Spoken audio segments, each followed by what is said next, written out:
ডিম ভরা যে কোনো স্বাদের মাছের স্বাদ একটু বদলে যায় ঠিকই, কিন্তু তবু ডিম ভরা মাছ খেতে আমরা বেশি ভালোবাসি, কারণ ডিমটা আমাদের কাছে, মাছের ডিমটা খুব প্রিয়। তো আজকে আমি সেই জন্য বেশ ভর্তি পেট ডিম ভরা 3টে ট্যাংরা নিয়ে নিয়েছি রান্না করব বলে। আমরা জানি ট্যাংরা মাছ একটু শক্ত শক্ত হয়, সেই জন্য আমি পটল চিড়ে নিয়েছি, একটু শক্ত শক্ত রেখেছি পটলগুলো, গা ছুলিনি, চেঁচে রেখেছি শুধুমাত্র। বসিয়ে দিয়েছি কড়ায় 2 টেবিল চামচ সর্ষের তেল। পটলগুলো আগে ভেজে নেব।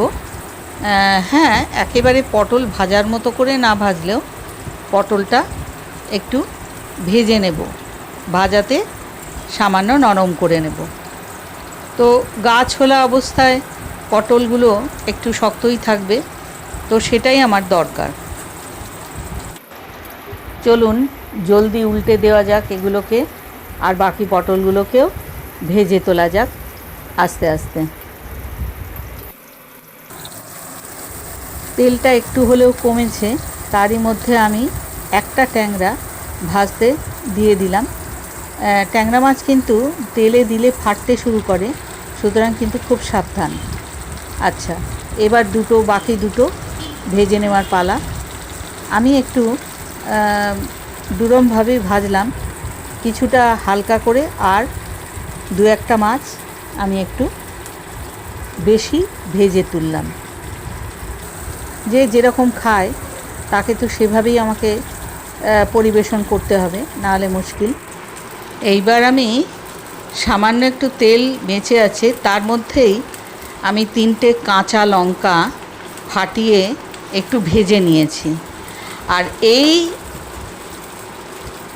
বাটিটার মধ্যে আমি খানিকটা আদা ক্রাশ করে নিয়েছি। এই তেলের মধ্যেই মাছ তুলিনি কিন্তু, লক্ষ্য করুন, কারণ মাছটা আর তোলার দরকার নেই। আমি এই তেলেতেই আদাটা ভেজে নেব। লঙ্কাটা আমার চিড়ে ভাজা হয়ে গেছে।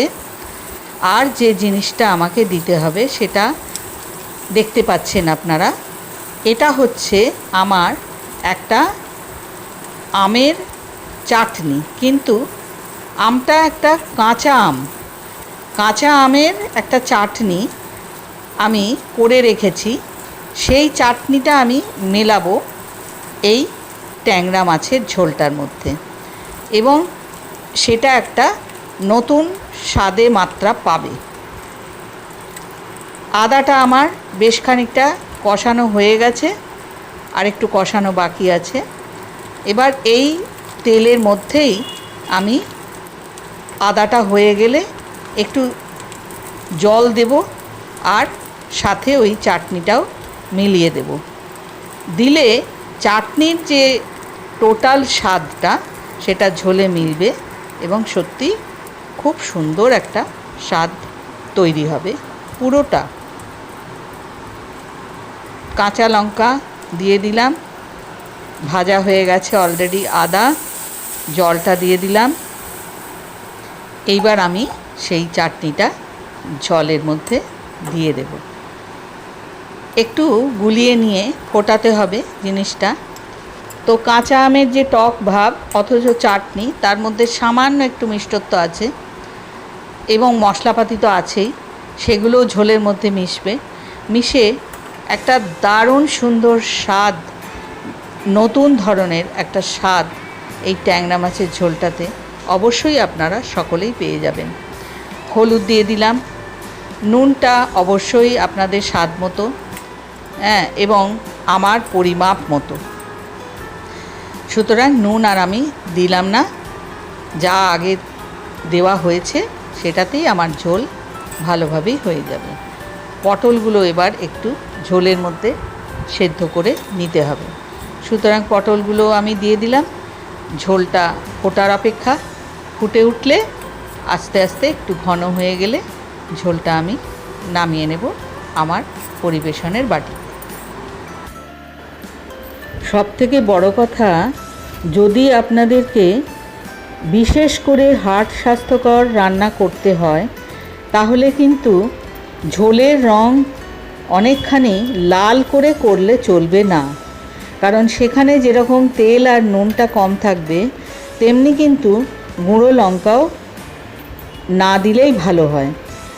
আর যারা পারেন না খেতে তাদের সামান্যতম দিলে হয়তো তারা সহ্য করতে পারেন, সেভাবে তারা খেতে পারেন। রান্নাটা একদম রেডি হয়ে গেছে। তুলনামূলকভাবে রোজের রান্নার থেকে এই মুখ বদলের বা স্বাদ বদলের আজকের যে রান্নাটা আপনাদের দেখালাম সেই রান্নাটা যদি বাড়িতে করে নেন তাহলে সত্যিই আপনারা নিজেরাও বুঝতে পারবেন যে এটা কতখানি সুস্বাদু হয়। কিন্তু এখানে পেঁয়াজ রসুন বা অত্যন্ত দুষ্পাচ্য করে তৈরি করা নয়, একটা হালকা ঝোল অথচ খুব সুস্বাদু। তো সেটাই আমি দেখানোর জন্য আপনাদেরকে আজ এটা করে দেখালাম। পটলগুলো যেহেতু ট্যাংরা মাছ একটু শক্ত, তাই পটলগুলোকে শক্ত রাখার জন্য গা ছুলে দিয়েছি, আগেই বলেছি আপনাদের কাছে। আর এই ঝোলের স্বাদটা যে সত্যি ভালো হয়েছে সেটা তো আপনারা এমনি বুঝতে পারছেন, কিন্তু বাকিটা বুঝতে গেলে একটু আপনাদের করে নিতে হবে, বাড়িতে করে খেতে হবে।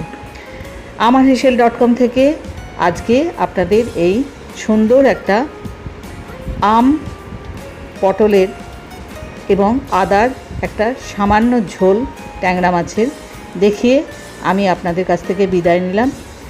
আপনাদের কাছে অনেক অনুরোধ রইল, আমার পাশে আপনারা থাকুন, আমার ভিডিও দেখুন, তাতে অনেকেই হয়তো উপকৃত হবেন, বিশেষ করে যারা হার্ট স্বাস্থ্যকর খাবার তৈরি করতে চলেছেন। আপনাদের অসংখ্য নমস্কার আর ধন্যবাদ জানিয়ে আমি বিদায় নিলাম।